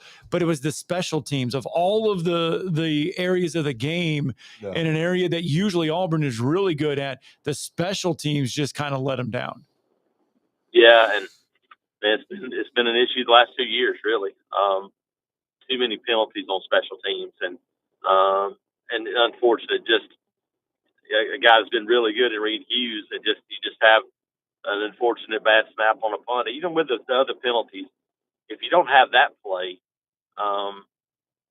they might drive down and score, but they hadn't done that. And you think, even if that's a field goal instead of a touchdown, and it's a 4-point game, then you just have to have a field goal at the end of the game. But yeah, the penalties and starting 3 drives against Oklahoma inside your own 10-yard line is not a great recipe for success against a team like that. And then, Jason, as we are wrapping it up with you, how do you see this matchup with Texas A&M? They're playing very well. Marcel Reed playing at a high level. They've got Le'Veon Moss. They've got some weapons out. They kind of revamped their receiver core in the transfer portal, and then defensively they've played pretty well. You'd expect that under Elko, but how difficult a matchup is this for Auburn initially? Yeah, it'll be another challenge. You go back-to-back road games against top 10 teams. It's going to be difficult. I think offensively up front, A&M is going to be much better than Oklahoma was. And so I think the run game is where you look at it going, Auburn's run defense is really good. Can you do that again against Texas A&M? If you can do that, then I think you got a great shot to be in the game. But you look at Marcel Reed, who can really run, athletic, quick, dynamic guy. That's the guy that you can't let beat you. And the interesting thing is that A&M's going to be physical defensively, but they gave up 40 to Notre Dame in a win. Yeah. So you're going to have opportunities to score, just like they did Saturday, even against that really good Oklahoma defense. You look up and you go, probably should have scored, 31. And so that tells you, like, you're going to have, because of Cam and Eric Singleton and those things. To me, you got to get the run game going again. Yes. That's going to be a catalyst for this team. So can you get that against Texas A&M? And I think the big thing for me is that you got to find more rhythm on offense. And that is passing game rhythm. And I think Jackson Arnold's got to do a better job of a 1, 2, 3, his 3-step drop, find your guy. If not, you got to get moving. And I think he's been really patient in the pocket.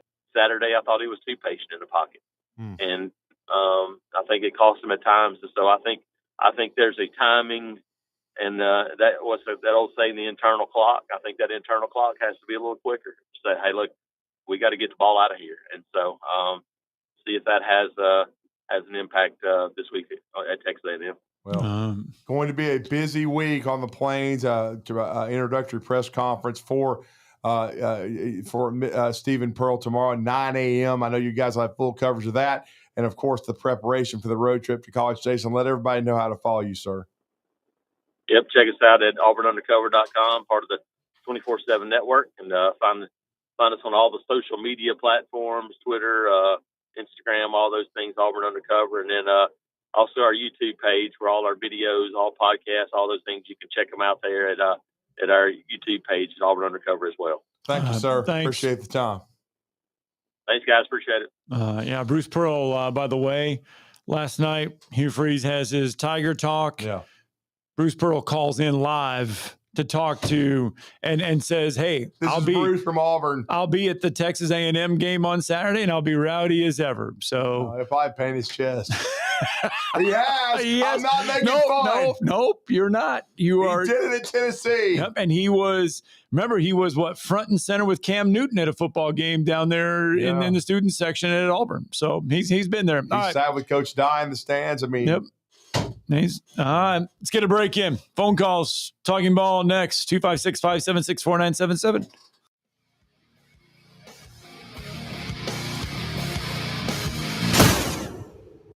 You're listening to Talkin' Ball on 97.7 ESPN, The Zone. If hunting and outdoor recreation are your passions, it all starts with the right property. That's where I come in. I am Bo Butler with Southland Realty and Auction, a hunting and recreational land specialist and a Jackson County native who sees land through a hunter's eyes. Just as you trust your guide on a big game hunt, you can trust me to find the perfect property for you. Thinking of selling? Let me help you make your land attract buyers. Remember, Bo knows land. Call me at 256-609-0512. Tom Luganbill here for my friends at Woody Anderson Ford. Bobby White and his team take great pride in their service department, and you can see it the moment you walk into those beautiful new service lanes. And just like a championship team, they all work together to make sure your experience is second to none, whether you drive a Ford or not. Also, check out the gold certified pre-owned inventory at Woody Anderson Ford for great deals every day.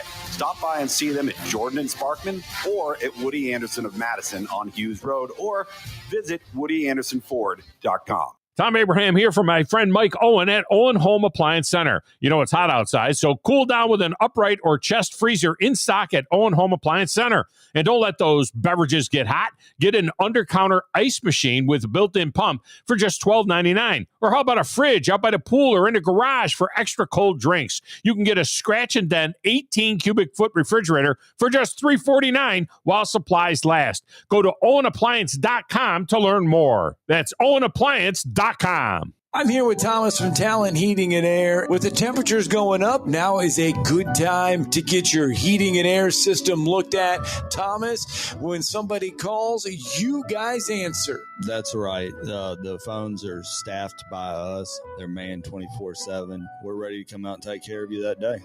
How do they give you guys a call? You give us a call at 256-503-4490. And you can find you guys on the World Wide Web at TalentHVAC.com. And now is a good time to do this because you guys are offering a special deal. That's right. We're doing $49 tune-ups this spring. We're also doing free second opinions. We offer that year-round. Somebody comes out, they say you got a bad compressor or leaking refrigerant. Give us a call, see if we can save you some money. Thomas from Talent Heating and Air. Thomas, one more time, that phone number. 256-503-4490. AL certain number 21014. In the market for a new or used car? Look no further than Hyundai of Decatur. With a large inventory of new, used, and certified pre-owned Hyundai models, Greenway Hyundai of Decatur is here to service all of your Hyundai needs. Come visit our exceptional service department as well. With state-of-the-art facilities and a caring team of automotive professionals waiting to service your vehicle, make Hyundai of Decatur your number one choice for all your automotive needs. Give them a call today at 256-274-0279 or visit them online at greenwayhyundaiofdecatur.com. Talking Ball with Scott Tyson and Drew DeArmond. Weekday mornings beginning at 7 a.m. Only on 97.7 ESPN The Zone.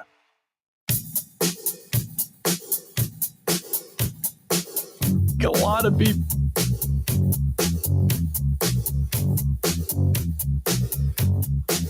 I think a lot of them are doing it because if they're asking dumbass all the lizards I could get.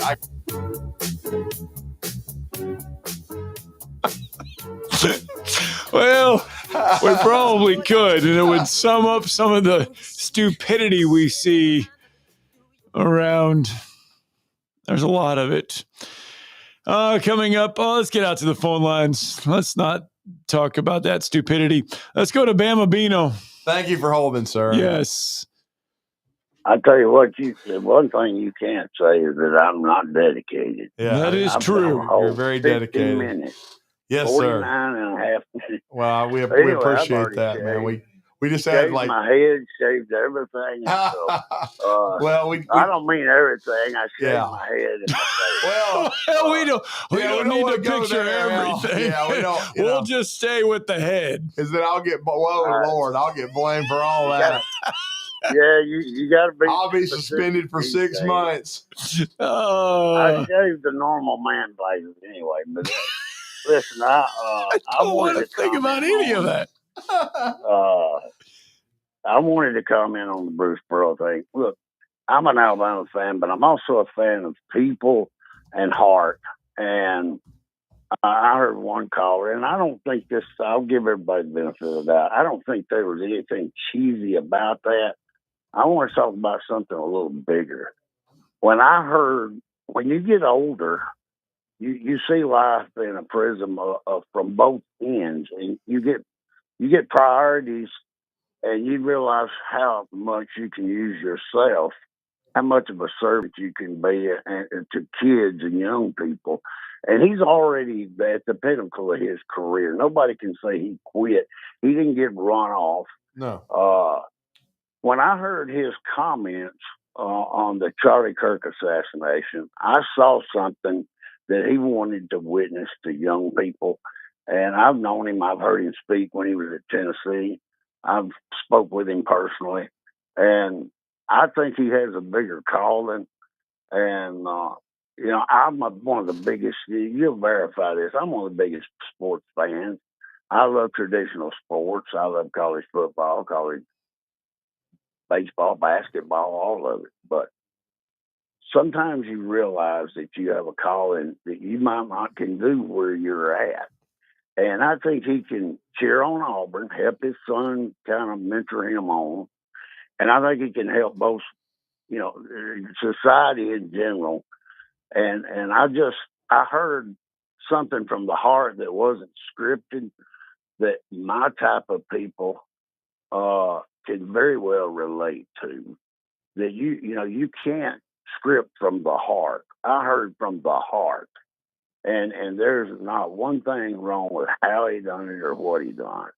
And I want to give kudos to Bruce Pearl for, I think you're going to see him represent his constituents and still do what he said he was going to do, fulfill his obligations. And I think he's going to represent mankind and womankind and the good Lord. And I think he's going to do good things and honor Charlie Kirk, because I heard something that in the Charlie Kirk, he was a 19-minute. I don't know what they put out publicly, but it was a long diatribe to him. And I think I heard a sincerity of a calling to save our society in general, and not just sports. And people like that's the salt of the earth. And I just want to say that. I don't think there's one thing cheesy about anything he said or did, and I'll honor him as a sport of people, because that's a higher priority than basketball. And I'm all for that. That's all I got to say about that. Well, perfectly said. Thanks for the phone call, Bamavino. And thanks for holding, by the way. Yeah. Yeah, thanks for the vivid picture. Yeah. Let's get Steeler Mike in. What's up, Steeler Mike? What's going on, guys? We doing all right this morning? We're doing good.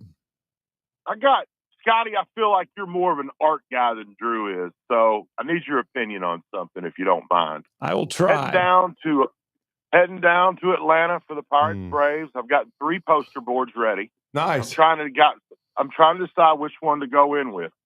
Number 1, just not take a shot at personally at anybody. Just go with Sid Bream was out. Hold that up. Or go Vols with in the O on go, Fulmer's picture and Drew's picture in the O on Vols. And then, I think those will be good. Or just simply Biden DeArmond 2028. Scotty Too Hotty, which one should I go with? The Pirates Braves game. Oh, I'd love to see the second one, but Fulmer and Drew's picture on Go Vols. I'd love to see that one make it. Well, you could find the Bruce Pearl with his stomach painted in the Tennessee student section. Nah, you're not as good of buddies with him as you are with. Well, Fulmer, so I don't want to do that. I mean, you can argue. I mean, Rick Barnes has done remarkable things, but Bruce Pearl reignited Tennessee basketball too. Yeah, but I'm just a malaise for a long time. One of these days we'll have one. It'd be a good ticket. It would be the Fulmer DeArmond ticket. I think there's a lot of Vol fans that still want Bruce Pearl back and wanted him back and hated to see him go. I hated to see him go, but I like Rick Barnes. Well, I mean, Rick Barnes done a great job. I'm not anti-Rick Barnes. I'm not. But, I mean, Bruce Pearl did amazing things. I mean, neither one of those guys are maggots like Fulmer. Oh, no, I know. But you shouldn't talk about your daddy like that, Drew. That's just man. I'd kick him in the cods. Look for me in Atlanta with a big poster board. I'll be the guy with the McCutcheon jersey on. I got tickets down at the Braves game this Friday for $9 a piece. Wow. How many other games are you going to? Because it's a 3-game series, right?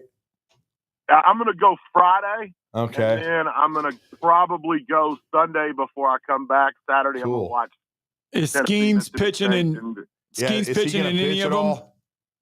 No, Skeens is going to pitch tomorrow night, his last game against Cincinnati. Oviedo's throwing tonight, then Skeens tomorrow. So that'll be it for Paul. So he'll probably be in the dugout.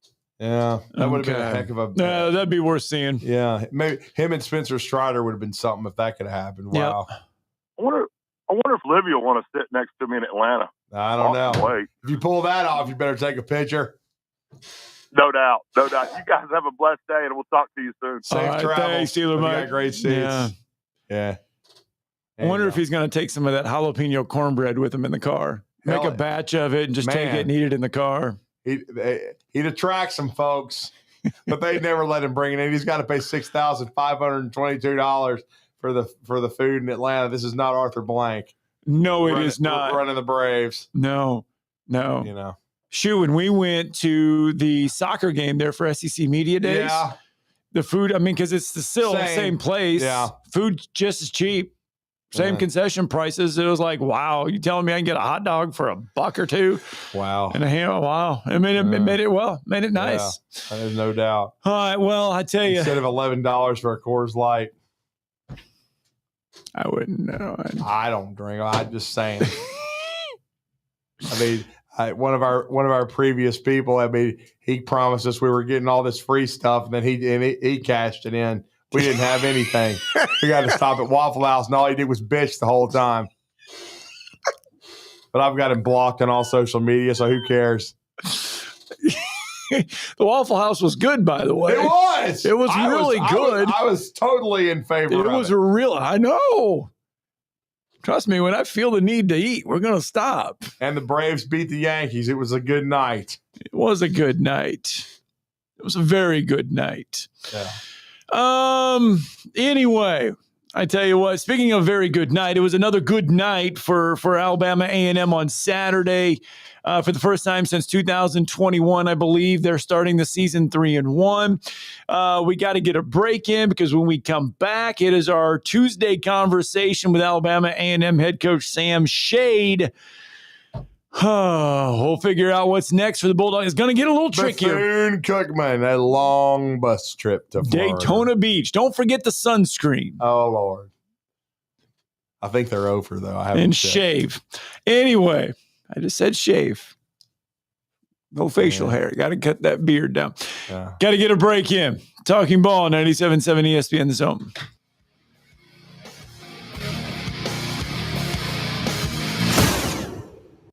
You're listening to Talkin' Ball on 97.7 ESPN The Zone. Travel accommodations for 97.7 ESPN The Zone provided by University Kia. Your Fox 54 weather. I'm Chief Meteorologist Jordan Dressman. A partly to mostly cloudy sky this afternoon. Temperatures climbing into the upper 80s and lower 90s. We're also talking about some scattered showers and thunderstorms, some of which could be stronger with some heavy rain that could lead to a little bit of flash flooding. We're also talking about the threat for some gusty winds. We drop into the lower 70s as we head into the overnight. A mostly cloudy to overcast sky on Wednesday. Temperatures climbing into the mid 80s with scattered showers and thunderstorms. Your Fox 54 weather only on 97.7 ESPN The Zone. We are a championship school, and school is in session. Makes the catch, makes them bang into each other, stays on his feet, breaks a tackle, scores! Join us Saturday as the Crimson Tide start SEC play against the Georgia Bulldogs. Our coverage begins at 3:30 on your home for Alabama football. Your home of the Alabama Crimson Tide is 97.7 ESPN The Zone. Hi, this is Wes Neighbors. I'm here with Sam Fleming with Fleming Roofing and Restoration. Sam, tell the folks about Fleming Roofing and Restoration. Hey, Wes. Our company, Fleming Roofing and Restoration, specializes in commercial and residential roofing and repairs. I'm a fifth-generation Huntsvillian, and our family's been doing construction business in Huntsville area since 1965. Sam, what kind of roofs does Fleming Roofing and Restoration do? Our guys are skilled enough. We can come out and address any kind of leaks or issues you might have on your commercial, on your metal roofing, on your shingles. We can do anything, and we can offer you a solution to repair it, or we can replace it. You guys also do insurance restoration. Our staff has 10-plus years of experience as insurance adjusters, and we really do know the inside and out of the claims process at Fleming Roofing and Restoration. Check out Fleming Roofing and Restoration online at FlemingHSV.com, or you can call or text them at 256-651-9440. Hey, Wes, we show up. No representation is made that the quality of legal services to be performed is greater than the quality of legal services performed by other lawyers. A wise man once said, if you take care of old folks and children, everything in the middle will take care of itself. Hi, I'm Danny Aldridge, lawyer in Alabama and Tennessee. In the next 20 years, the number of those folks over 65 years of age will more than double. In our golden years, the most important goal is to be treated with dignity and have control over doing what makes you grateful with those you love. At the Aldridge Law Firm and the Legal Town Center, we're dedicated to help you with these goals, and we'll be there when life throws you those inevitable curveballs. Let us assist you with your legal needs, whatever they may be or become. You may reach us by phone at 256-534-3188 or online with Dan at danaldridgelaw.com. Just remember, we're here to help. Whether it's personal injury, wrongful death, fraud and cheat, or estate planning made complete, we're here to help. Hello, listeners. I want to tell you a little bit about Minuteman Press and what we have to offer our community. We specialize in paper printing and can help from designing your piece to the finished product. We print media guides for many of the athletic departments at high schools and universities around the area. We typically purchase sponsorships from these schools as well, try and help them with their fundraising. Once we have reached our new normal, we also print all types of marketing materials for you to hand out either in person, via mail, or at various trade shows and events. At Minuteman Press, we're not just putting ink on paper, we're building relationships. This is your home for Alabama football. Jim Miller, the running back, will get the handoff. He'll stay on his feet. He'll turn it up. He'll go down the sideline. 10-5, touchdown, Alabama. Jim Miller, icing on the cake. This is 97.7 ESPN The Zone.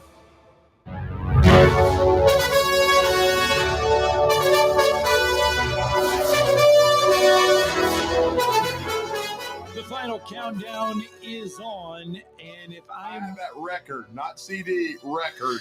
if I'm looking at this right, yes, Alabama A&M played Alcorn State in the Louis Cruz Classic back in September 6th at Louis Cruz Stadium. Bulldogs win 41-31, but it was not a SWAC conference game. Coming up on Saturday, the Bulldogs travel to Daytona Beach to take on Bethune-Cookman in what will be the Bulldogs SWAC Conference opener.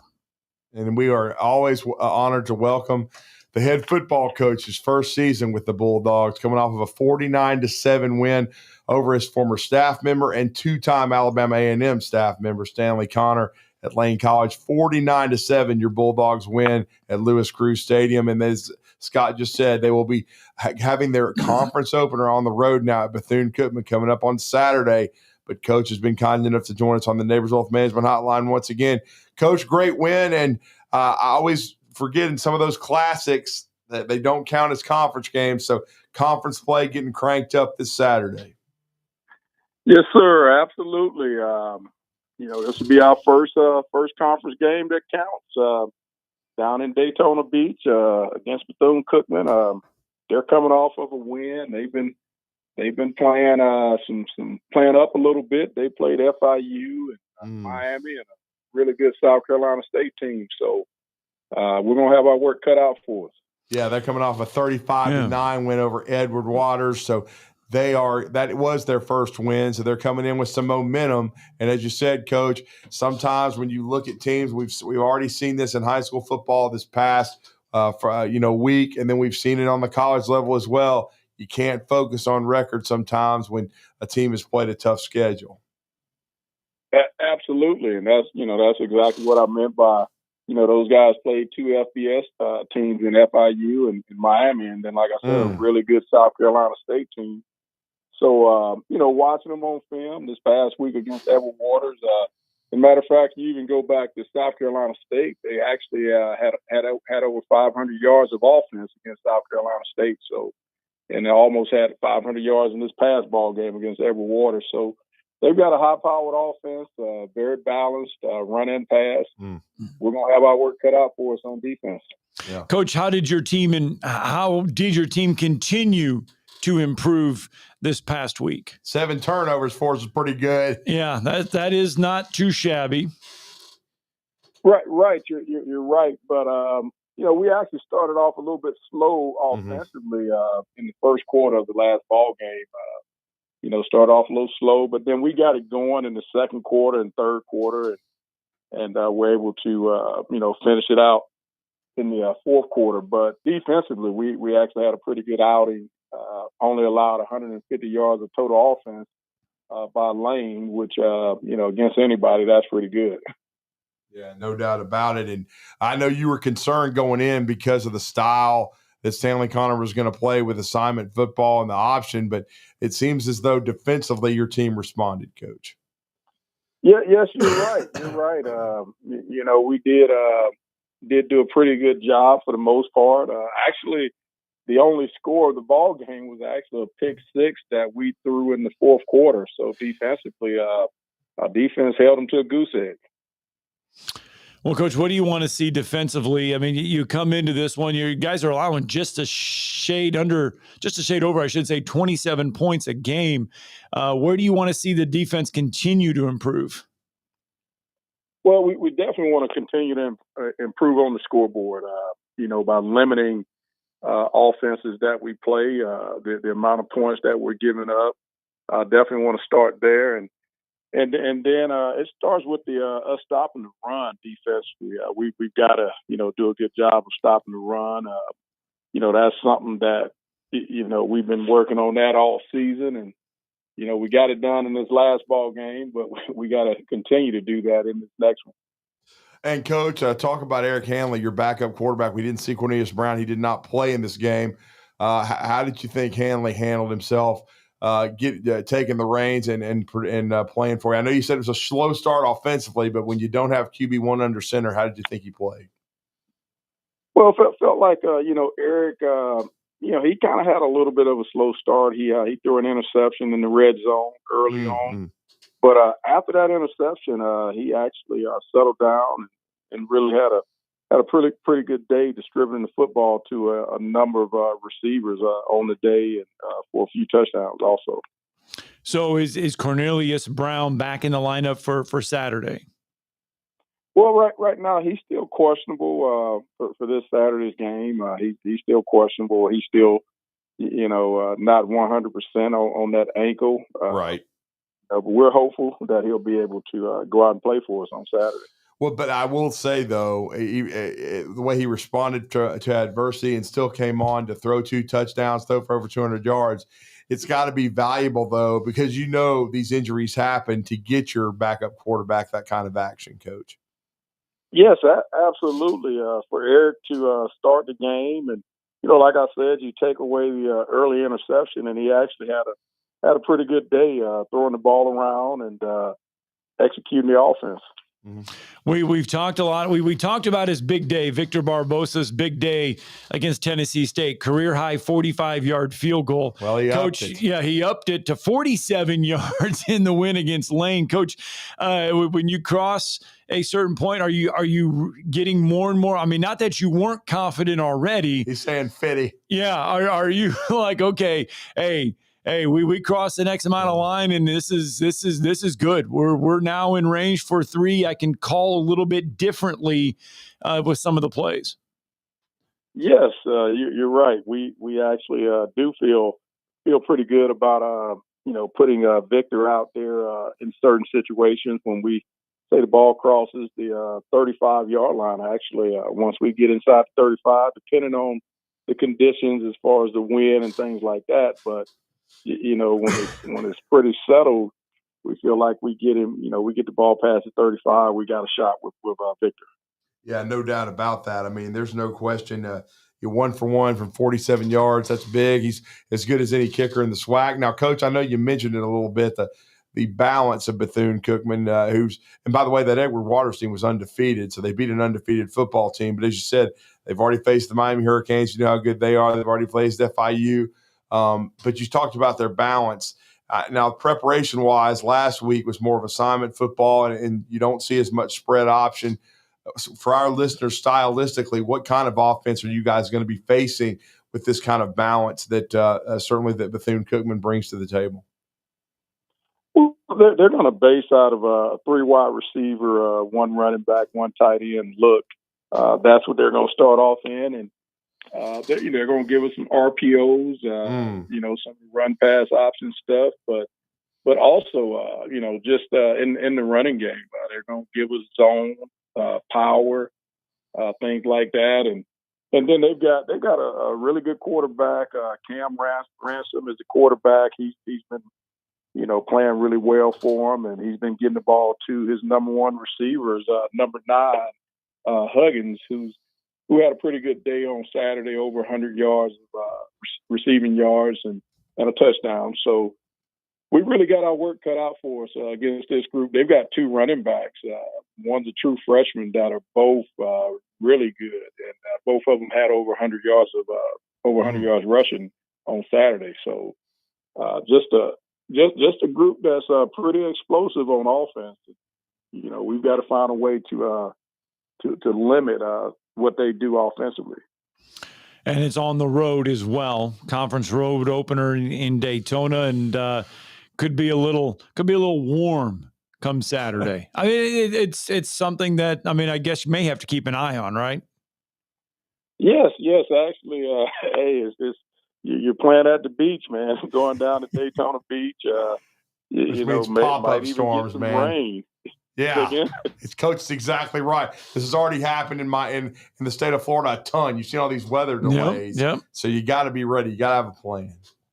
Yes, sir. We really do. So we're going down there. On Friday we'll leave on Friday going down, and the game is at 2:00 Central Time, 3:00 Eastern. But just really excited to kick off the SWAC conference games. Really excited about that. Well, and so far, Coach, your team, I know going to Fayetteville, Arkansas was very difficult, but you responded over at Tennessee State and Nissan Stadium on the road, and we've already talked about how your team, has, and then they got off to a good start against the Hogs, but your team has responded so far on the road. So this is going to be interesting. And of course, it's taken to another level because these are the games that are the most important, because the ultimate goal is, of course, to reach the SWAC championship game. Yes, you hit it on the head. Absolutely. That's something that's definitely a goal of our team, is to get there. But we've got a lot of work to do, and it starts in Daytona Beach against Bethune on Saturday. Mm-hmm. All right, well, Coach, safe travels to Daytona. And when you talked about CB and him, the ankle, and so he's still questionable. Otherwise, how did you come out? Because I know a lot of times when you play an option team, a lot of cut block and a lot of the blocking schemes are different. How healthy is your football team, especially defensively, heading into this challenge against Bethune? Well, actually, going into the game against Lane, we had some guys that were out, obviously quad, but also one of our offensive linemen, Ramir Lewis. He's been dealing with a foot deal also, and then Frank Pierre, one of our wide receivers, he was out. We get him back this week, and then on the defensive side of the ball, one of our linebackers, John Robinson, he was out in the Lane game, and so we're looking to get him back, and so we're not bad, but we're definitely not 100%. We got some guys that are 85-90% that are just pushing through it. Well, and Coach, as we wrap it up, you always give us keys. You've started delving heavily into Bethune-Cookman and what you guys have to do to prepare to go down to Daytona Beach and get a win on Saturday afternoon.